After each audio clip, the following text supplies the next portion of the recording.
Hey y'all, this is Heather McFadden. And Cynthia Yanof. Welcome to season 1 of Sidetracked. What you're about to hear originally aired on the Don't Mom Alone podcast. And so for your convenience, we put all of our Sidetracked episodes in one place. So enjoy. Enjoy. Oh no, what's going on? Who is this? Rob? No. Ross? I can't read. I only Bob have Ross. You don't know who Bob Ross is? Apparently he enjoys painting. You're joking me. No, who's Bob Ross? Cynthia Yanof. What do I have to teach you about AI? I got to teach you about Bob Ross. Should I Google it or is it like married sex and I shouldn't? Do not Google. You can totally Google it. He is the calmest art teacher ever. He paints happy trees. He was on like PBS or national, public television teaching people how to paint. Bob Ross with the giant fro. Oh, sorry. I think I dozed off.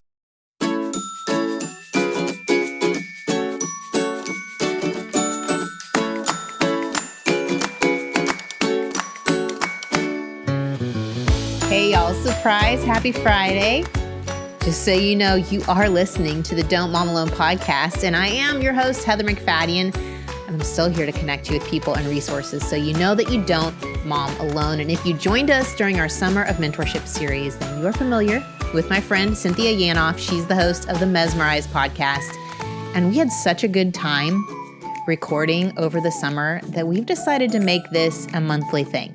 So you will be hearing from us the first Friday of every month. And yes, I'm aware it is not the first Friday today, but it is the first Friday of school for my people. So there's that. But we're just here to share a bit of our life. Today we're talking about our summer updates. I will tell you that we recorded this before the devastation in Maui, and I do share about my story in Maui. And so at the end of the show, I'll share just a little bit more processing I've had to do since, and really, we're just covering expectations, y'all. And I know we carry a lot. Also letting go of maybe family traditions you've held for a long time. But let's get right to it. Here we go. I think that when I'm going to show you these Post-it notes with Bob Ross painting, you're going to be like, oh my gosh. And instead, who's that? In full disclosure, I only have one eye. And we're sitting in the dark and you have sunglasses on. And I have sunglasses on. We're in the dark. I've had a procedure. Nobody needs to hear about it. But I only have one eye and an eye patch. But I can't see. I really thought, okay, I'll give her that. Okay, so she just can't see. You said what? Jesus? You thought it was... I said, is that Jesus healing a paralytic? I couldn't see. I don't know. You know what? For a lot of people, Bob Ross is a Jesus figure. He's very calming. There was a season when I would turn it on for one of my boys. He would just sit there and watch it and it would calm him down. You need to try this for JB. I'm giving you parenting tips right now. There's 1,000 parenting tips I could use, but I never saw it coming. It's Bob Ross. It's Bob Ross. You remember when we got a caller this summer and she asked about helping her daughter with her eye patch and you said, I've got nothing. Okay, I did say that, and I want everyone to know that I even had a moment where I'm like, well, I mean, if trying to get your kid to wear an eye patch is like your hill to die, that's the hardest thing you're facing, then... You kind of downplayed it. Yeah, like, not I a big deal. It. Yeah. I have an eye patch on right now. And you have empathy. Oh my gosh. Like, call her. Call back. Call her. She has advice. So if you've stuck with us, Cynthia, you've had a little trauma drama in the last week. It's fine. I had a little something on my side of my face burned off, and unfortunately, that's all fine. But unfortunately, my whole eye is swollen shut. And my Don't Mom Alone friend over here, I happen to have an eye patch. I happen to have massive swelling, and I may or may not have been called a pirate or gotten I just ahoy, matey. I said, "Arr!" Is that the proper greeting? I didn't know, but hey, I'm a melanoma survivor. We're saying right now, go get your skin checked, moms. Get your skin checked, everyone. Put your mask on first is the airplane advice. So take care of your bodies so you can take care of your kids. Because you got to now take your daughter to college and you've got an eye patch. Aren't you doing that tonight? No, tomorrow. We're not even talking about this. This is going to be fine by tomorrow, everybody. I'm on a steroid. Surely this is going to be fine by tomorrow and I'm going to be able to read. Everything's fine. This is where I can tell you're an achiever. This is where the lawyer comes out. You didn't cancel on me for today. Mm-mm. See, other ones, they would have quit. They would have been like, too much. I'm going to bed. I'm not doing anything. I'm tired. I don't feel good. And you're like, no, we're going to get this done. We're going to press on. And I drove over here and you and I don't live that close. And for those in Dallas. It'll already be over by the time this airs, but there's some scary driving going on the road with me right now because I only have one eye. Oh, I didn't think about that. But I'm just going a little slower. Everybody, it's Are fine. you allowed to drive with one eye? I don't know. Nobody's asking. Hey, but I did go to the DP. Nobody's asking. Nobody's you got your asking sunglasses on. They can't tell. I would yank that patch off. You're a Christian celebrity sunglasses. Yes, I went to the DPS yesterday because my 16-year-old cannot help himself and he loses his license or his permit. Or we've been 4 times and he's only had his license since March. Everyone take that in for a minute. 4 times. Okay, so I had to go yesterday. That's a lot. Because once you get an appointment, I don't think I've been 4 times in my life and I've moved states. Okay. So once you get an appointment, you have to go, right? It takes like 2 months in Texas to get. Yes. So I'm like, we're going, eye patch and all. And so when we sat down, the person said, driver's license. And I was just answering for him because we're moms. That's what we do. I said, yeah. And he's like, you understand we're going to have to retake your picture, right? He was like, had this look of horror on my behalf. I was like, oh, actually, this is for my son, not me. And he had this like visible, like, whew, thank goodness. Yeah, okay. that would be a forever. Because it's like for a normal license, it's a 10-year gap between pictures. Okay, so here we are. We're back. We're back. And you were prepping. Okay, so yes, everyone, if you listen this summer and you're still here, we'd like to give you a round of applause for that. And I want you to know, here's my sound effects. We thank you. Our sound effects, we're just we're that budget. High quality. Yes, I was telling my husband this morning, I'm like, hey, Heather and I are going to tape today. I've got to take a little time and go do some prep. And he was like, oh, you prep. And I was like, wait, what's that? Does it all sound like we prep? And he said, perhaps that's our art, is that it sounds like we haven't prepped. We're so good that our prep work comes off as we haven't prepped. And I'm like, no, I don't think that's it at all. Apparently, it looks like you and I are winging a prayer. A little bit. Okay. Slight, but I think we just have spontaneous thoughts that stem off of our core foundation. My goal today was to give an update on summer because I know when we recorded the summer mentorship, I was dreading it. I know I had a negative Nancy attitude. About our taping together? No, about summer. Oh, okay. I was not looking forward to it. I'd had some bummer summers the last few. I'd been trying to write books, launch books, and entertain my children and make memories and yada, yada. Wasn't looking forward to it. And it beat expectations. Now, when your expectations are in the garbage, it's not hard to beat them. But I thought we could give a little update. Okay. Yeah. And then let's hear it. I mean, you just got back from Hawaii. I made that happen despite probably not a great financial decision, but I'm thinking, will we regret it? No. But we did. I was really frugal. I even posted a little video like, you don't have to spend a lot of money when you're in a beautiful place to like entertain your children. Like just go outside. It's beautiful. You like had a tent instead of a hotel room? We had used points to get a condo. And so that's my tip. Get a good credit card that gives good points that get you places to stay. And then we could eat breakfast and dinner there. Oh, yeah. And then when you go out for lunch, it's a lot cheaper than a dinner. I mean, it's still not cheap here in Hawaii. And there was a Costco by the airport. Boom. Massive amounts of food for children and snacks. Fill them up with snacks and soda. I don't think anyone's ever put a boom after Costco.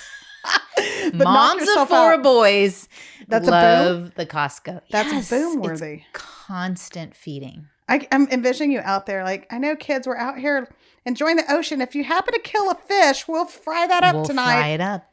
Totally. Found a crab. Let's eat it. Okay. Yeah. No, we were at the Costco and there were live chickens outside. And I was like, do they not know they're like rotisserie chickens? So I had to get far from here if I were you. Right. So did you have any like, so overall great experience. So were there any meltdowns? Any like, because I feel like every time we go on vacation, there's like that one moment. That's what I want to know from you. And that's what I want to bring up to the moms. If y'all had any, and we should not call them vacations. We know at this point. No, they're trips. Family trips. Yeah.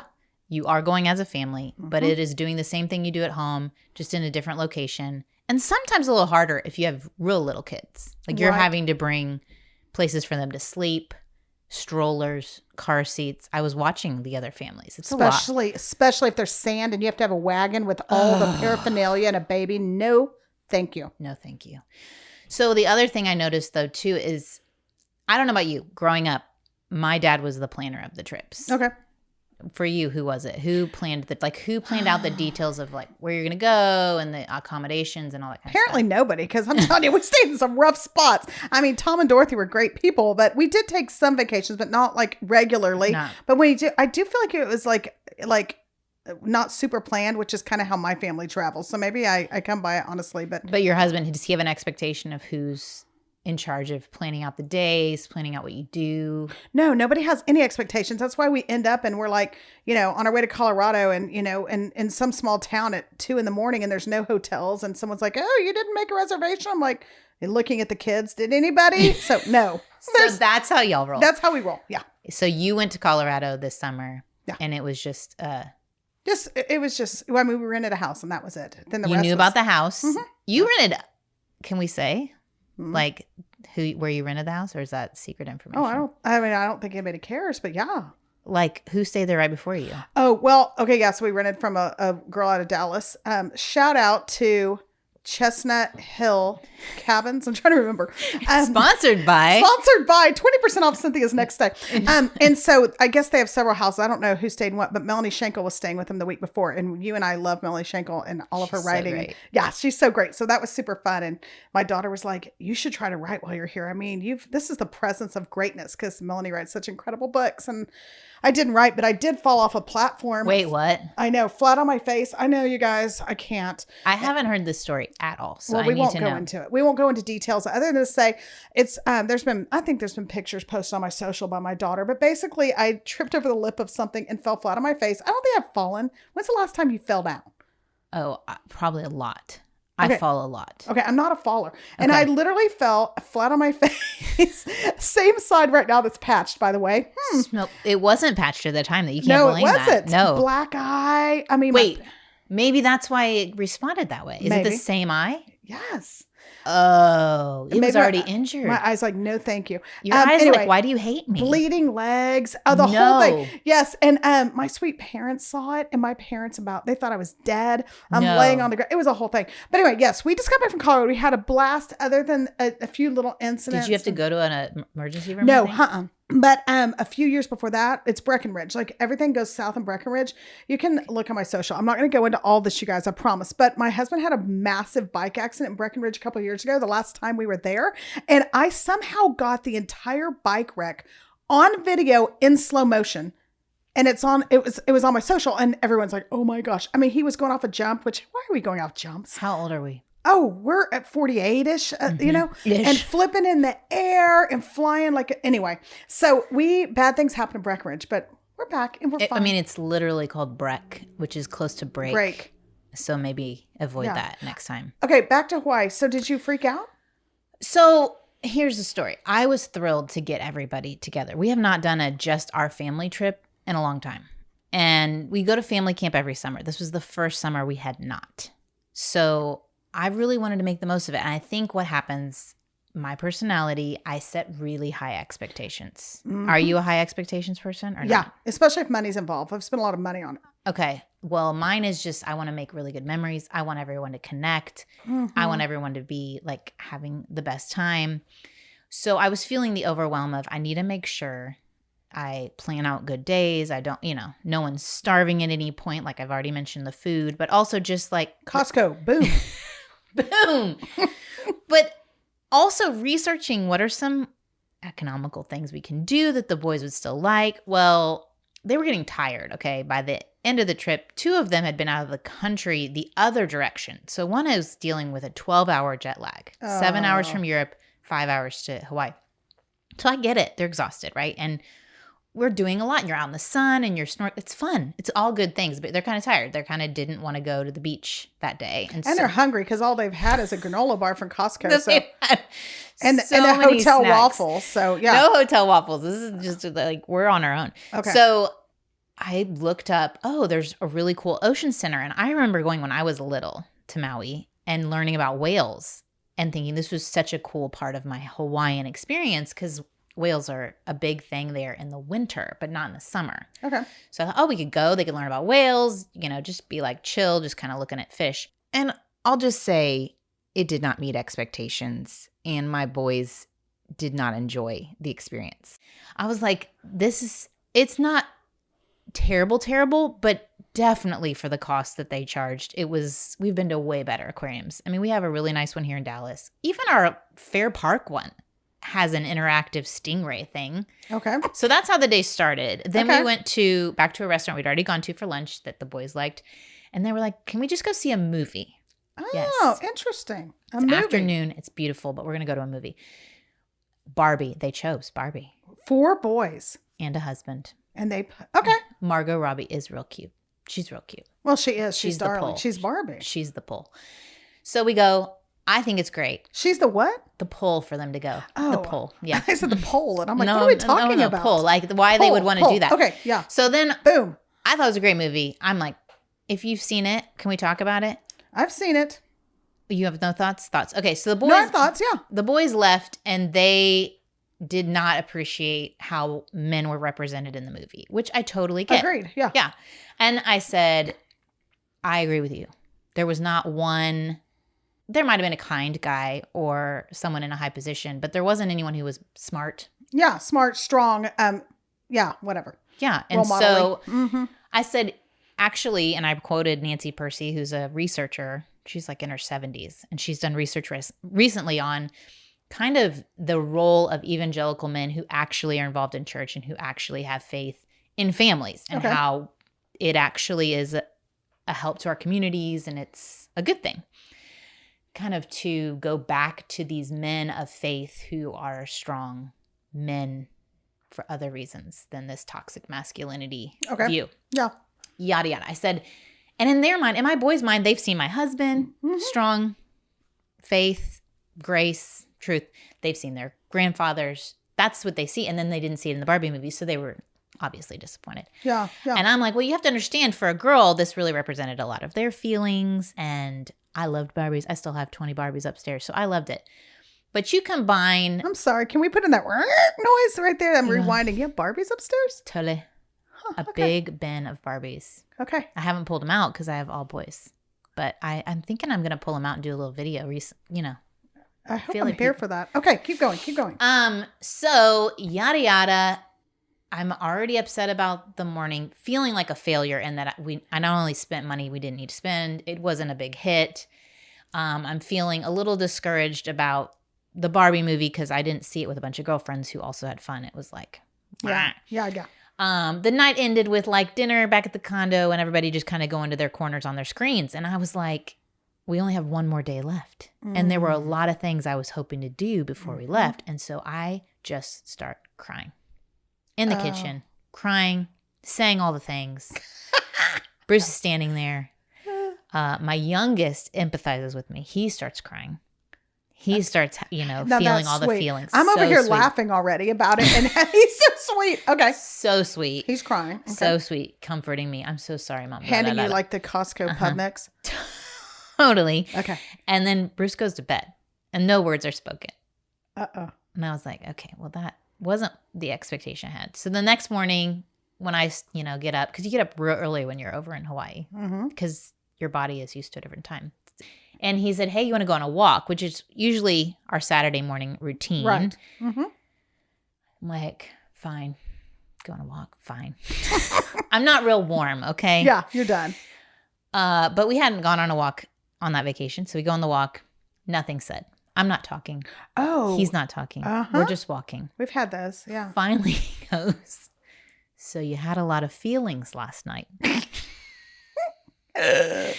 Which to me is the understatement of the year. Totally. Like, that's what you took away from that? That I have a lot of feelings? He was being polite. He was wanted to be like, being kind. He was like, how do I handle this situation? Like that was a freak show. That you were a little bit freaking out. And you have a lot of feelings. But thankfully it did lead to a productive conversation. Oh, good. I explained I was grieving. I had my expectations and then the reality was falling short. And I felt the weight of being fully responsible for the trip, which I think other moms can relate to. Like, yes, the pressure of it's all on me. Yes.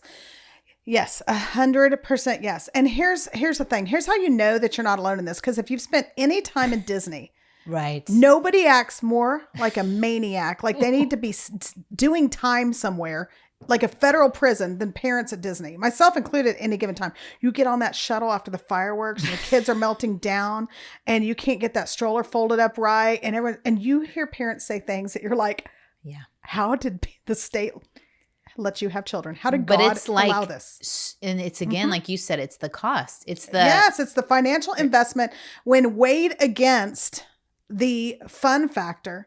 And I do need to go back in your story. Let's just get back to the fact you were quoting like research to your boys after this. Like I love that about you. That's why you and I work, Heather, because I quote Seinfeld to mine. I'm like, hey, don't wear that. It looks like a puffy shirt. Like, you know what I mean? Like, or like if they do something that's kind of rude, I'm like, no soup for you. Like I literally parent in Seinfeld tidbits, and you're like, you've got some researcher stuff on the tip of your tongue. I feel like that even offset that Costco boom. Like the fact that you did that, that's impressive. Thank you. I appreciate that. Way to appreciate parent. that. Well, you know, but I do think it was a wake up call to me to recognize where I am sabotaging the joy. Like even after my meltdown, I was like, we haven't even played one game as a family together. Why does nobody want to be together? And Bruce was like, should I go get the boys and bring them downstairs? I'm like, no. I'm like, yes. And then I was like, no. They should want to do it. I said, if I force it, it's going to be miserable. And so. And it would, yeah. And it would be. But like, what were your stresses on vacation besides all of your falls and disasters? Well, yeah, like I'm a fall risk now, okay, Heather? Like I'm one step out of the home. Yeah. So that's a whole different, I've got other considerations right now, okay? Rather than board games, I'm like, I wonder if they do board games in the home my kids are about to put me in. So I'm in a different plane than you are. But all things considered, you and I actually talked several times while we were gone a long time because we had a baseball tournament before that. Yeah. And so it's just, oh gosh, I think we talked about this before, Heather. I can't get it in my mind that 5 people don't fit in one hotel room. Okay, so we don't even have the option. They won't even let us. Yeah, because we adopted a little one, and so that was kind of you a have a little, on. like one of yours is small. Yeah, you could hide them behind a suitcase, and someone wouldn't notice that you have 5. Because Oh, I think the shoot, legal yeah. is 4, right? Oh, I don't know. I'm sure we're a fire hazard. That's the least of their worries. Okay, so that's the one stressor, and I will say this hotel we're in. This is the 3rd hotel I've stayed in 6 months where the fire alarm has gone off and woken us up, and we've had to evacuate the building. And my kids, I'm like, what are the odds? And my kids are like, they're pretty high because of the places we stay in. And I was like, oh, okay. So we were in the Drury Inn in the Albuquerque, New Mexico, and it was dreary. I think it's the Drury Inn, but we had a long stop there. And so that was, we're already kind of testy. And then you go to Colorado and it's beautiful and cool. And all of that was great. I would say the stressors for me are, I do put expectation behind it. Like if we're financially invested in this, I'm like, we're all going to have fun. Breathe it in. Turn off your phones. All that. The turn off your phone. The turn off your phones. Why are you looking at? There's a little bit of that. Yeah. But then here's the one, you guys, that gets me. It's the pictures. Like I obsess over like, we got to get a great family picture. Now I'm never going to go back and look at these pictures because you might. I mean, maybe when I'm in the home I feel like next one week. of our roles too is to be the historian. Okay, well, yeah, and it literally looks like I died 10 years ago when you look through the camera rolls because I'm not in any of them. None of us are, right? That's right. And so I'm in none of them. So it looks like I don't even show up at my kids' birthday parties. People are like, oh, deadbeat mom, this is horrid. So we go to get our picture one night and like have someone else take it? No, sometimes we do that. But this time, no, we just had some friends that were in town and they came with us. And I mean, I'm just talking an iPhone pic. That's all I'm looking for. Like to maybe be a Christmas card, or are you thinking just to share on the socials? I don't know. Just to capture this I moment in time. wanted to capture the moment in time. And if we got lucky, then yes, we could have a Christmas card or something. And like the teenage boy wears too tight of pants and all the chains are out. See back to summer mentorship on that, right? Yes. Sight back to that. Yes.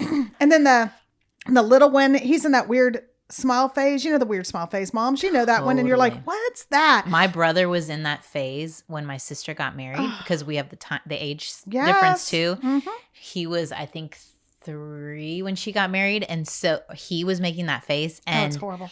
it's her wedding pictures. He's stuck with it for life. And so the poor photographer is like trying to take them.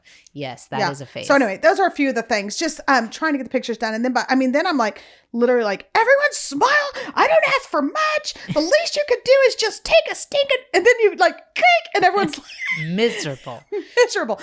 But you know what? I think there's a couple of cute ones. I don't know. Have I looked at them, but I've heard there's a cute one. I think my daughter posted one on my social. I don't post that stuff, but I will say this, like, it's just a reminder. We all know this, but the picture doesn't tell the story, right? Like you see the picture, like, oh, they're all dressed cute and they're in Colorado and they're having the best time. I have makeup on like nothing you've ever seen. I look like a Muppet. Because of your black eye? Because I have a black eye. So I have this thick, cakey skin. I mean, all the things. I'm like, the picture doesn't tell the story. It does not tell the story. And I'm sure that, I mean, one of my guests, Allie Worthington, was just talking about how you should mute, social media accounts that make you feel bad, because it is actually their business model. I mean, you can't be mad at them. It's their business model. But if you can control what you consume, it's free content. And I was thinking that came out right as I'm releasing like that I'm in Hawaii, and I thought people are going to be muting me, but little did they know, like there's always a backstory. There's always a backstory. Heather cried in Hawaii and freaked out and had big emotions. Is that what Bruce said? A lot of feelings. A lot of feelings. I had a lot of feelings. And I had similar issues. So there you are. That's a good summer recap. Yeah. Yeah. I think one last thing is holding on to past, how I said that we didn't go to family camp. Right.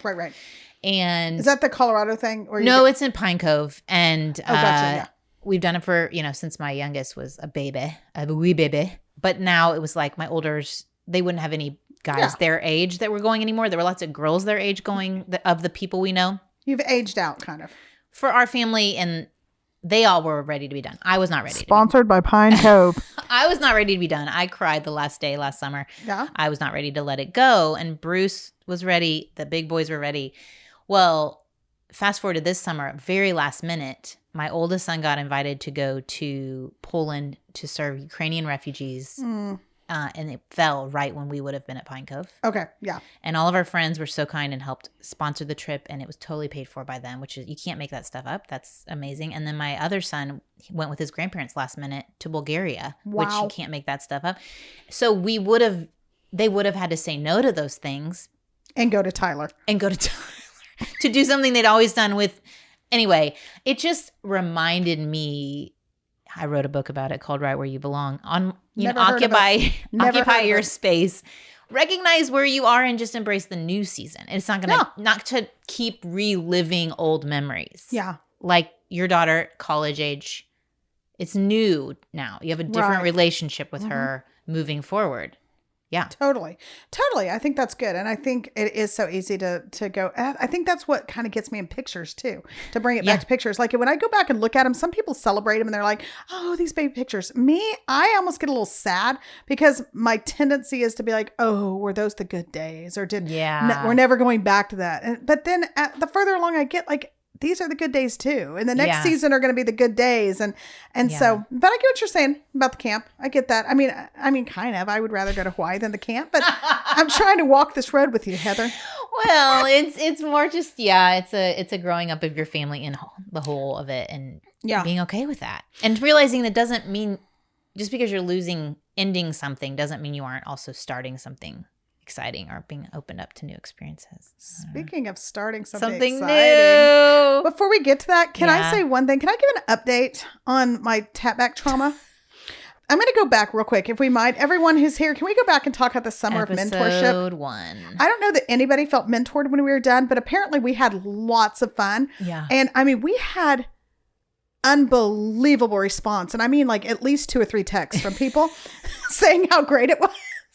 No, I'm kidding. We had more than that. It was amazing to hear from y'all. No, we really did. We heard from so many of y'all that really loved it. And so thank you for that. We were shocked as anybody. But I think of all the things we talked about. I mean, yes, there was some hearty, meaty topics, but of just the shallow, I think tap back trauma got the most response, or at least on my side. Also the baby pictures that did. Well, and one person that I thought was relating to my view on it, and they were actually relating to your tap back trauma. So what's your update? So my update is this, everyone, checking in on Tap Back Trauma. I'm trying to do better. She's doing so much better. And let me tell you, she's actually responding to things. Now, there might be like a heart and then a response, which that's totally growth. fine. Totally fine. Growth. But I will tell you, I called you, Heather, if you recall. And I guess, did I not leave a message? I can't remember now. You did not leave a message. Okay. And so then you texted me and said, oh my gosh, you called and didn't leave a message. I hope this wasn't your one call from jail. And I didn't answer.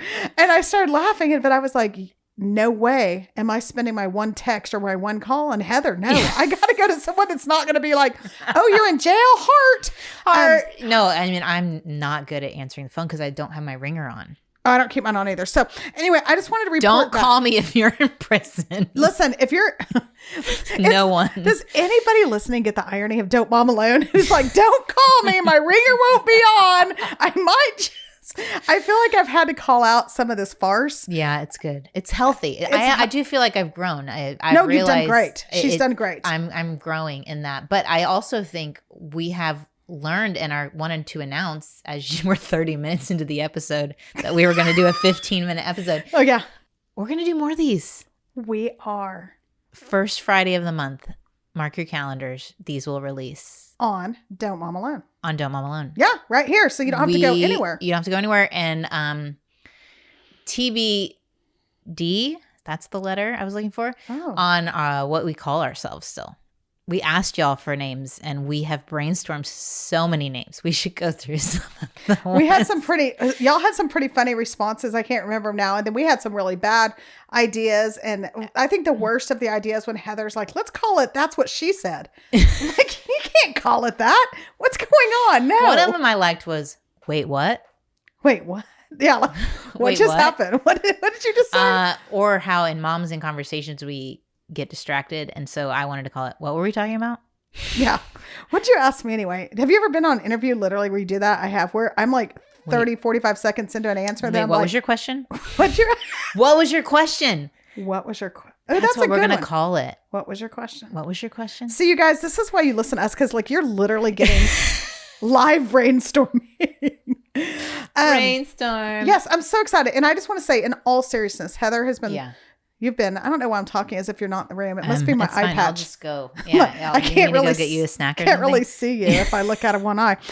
You have been so fun to work with. It's fun to have a friend, but then you actually work together and you're like, oh my gosh, this is fun. Yeah. And you're so generous and sweet and kind with your time and your platform. And you have been so good to even point back to my new podcast. Yes. Like, so many people have come and listened and followed because of you. And so I just wanted to say that, like, of all the joking and laughing you do, like, you are a cheerleader, and not just for me. I see you do it with so many people so well. But I read somewhere on someone's page, it wasn't yours. It was too profound for yours.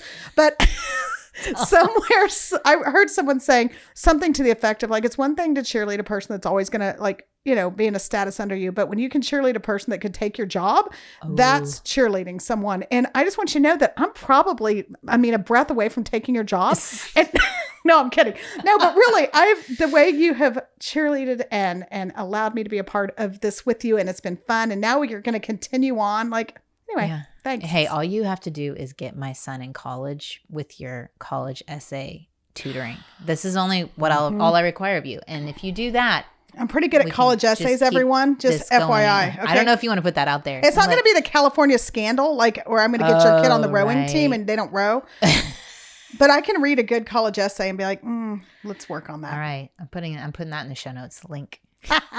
Oh, we didn't talk about our businesses that we launched this summer. Well, maybe we'll save that for our first release in September. Will that keep people coming back? Yeah, come back, y'all. We've got big announcements. Okay, hopefully you all can relate to some of the things that Cynthia and I shared, and maybe it made you think a little bit about your own mom journey, what expectations you hold, what conversations you can have as a family about who manages what, and to really get in touch with your feelings. Like, it was super helpful when Bruce said, so you had a lot of feelings, and we have the language to talk through what was going on in me. Why was I having a hard time? That really proved helpful, even as we processed coming home from Hawaii and seeing the news about a place we had just been days before, totally devastated. And I was feeling the heaviness of it. I didn't realize Bruce was as well. And we went on our date night. We were just talking through it, just a grief and a loss. And I think even our boys, there's a connectedness to a place. Even like I said in this episode, I actually lived in Maui for a month when I was in elementary school with my family. And so that is one of the reasons I felt such a strong pull to have my boys visited. It's beyond just, oh, I went there for my honeymoon. It holds a lot of really good memories for me. It reminded me of the value of proximity and really knowing something. So when you see news about it, or people have all sorts of opinions about things, that you actually have some experience, how much that matters. Also, I recognized I had a little anxiety that attached to it, realizing how each of your decisions, they matter, because we've debated on what days we were going to go, what weeks we were going to go. And anyway, just the sovereignty of God. And I know sovereignty is a tricky conversation when there is suffering. How does he allow it? How is it possible that something like this would happen? And man, y'all, whenever fear tries to attach, and go back to Sissy's episode if you haven't listened to it, The Worry-Free Parent, getting back to truth, centering what is true right now. And really, truly what it's led me to is being led by the Spirit in decisions when it comes to our family, and just not necessarily doing what everybody else is doing or judging what other people are doing. I'd really love to continue to foster this judge-free parenting community where we can make different choices when it comes to schooling and how our families run, and even career choices, like that we could trust that each family is doing the best that they can do, and that you lean into your own journey, like I write about, and right where you belong. Like, lean in with God, follow his lead on your path with him.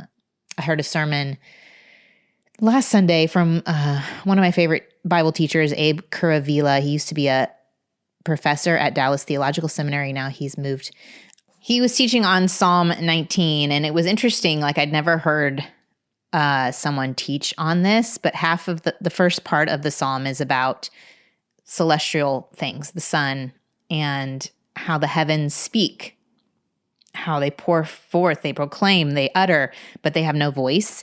And he was saying they're basically talking about God without any sound, and how they do this all day, all night, for all eternity, all of time, and to the end of the earth, all of the universe. So time and space is filled with this physical representation of God's order and glorifying him over and over and over again. And then the psalm goes into God's laws and God's commandments and testimony and precepts. And the comparison is, just like those heavenly bodies communicate about God, God has communicated to us on how to live through his precepts and his commands. And it's by being guided by those that we testify to God's goodness and we live good lives. It's like, if we are like the sun, and the sun follows its orbit and its path, and we have a guide and we have a prescription by God, he is giving us guidelines on how to live, and even uniquely through the Spirit, following Jesus, guidelines to live.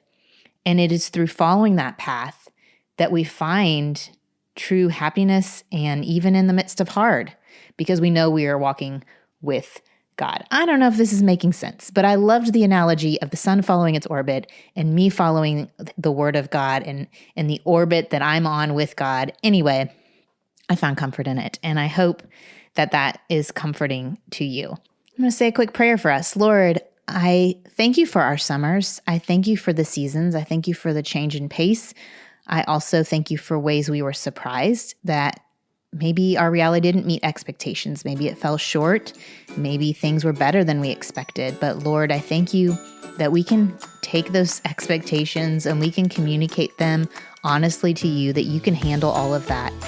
We thank you that you have given us a plan and a way to live. And I pray, Lord, that we would be in your word, that we would read your words, your living word that directs us when we're trying to make decisions, and that we would lean into the Holy Spirit and the words that your Spirit will bring to mind to guide us when we're making decisions this coming year. And I pray, Lord, we would trust your sovereignty in all of the paths that we're going on, that fear would not get a foothold in the unknowns and tragedies around us, suffering in our own lives or in the ones we love. I pray, Lord, that we would cling to you most, because you are the one who brings healing, hope, and care in our lives and in our kids' lives. In Jesus' name, amen. Okay, y'all, thanks for joining me. I will be back here on Monday. Just a few more days. You don't have to wait that long. I'll be back here on Monday with our first full episode in our tech series. I hope that you join me. Adios.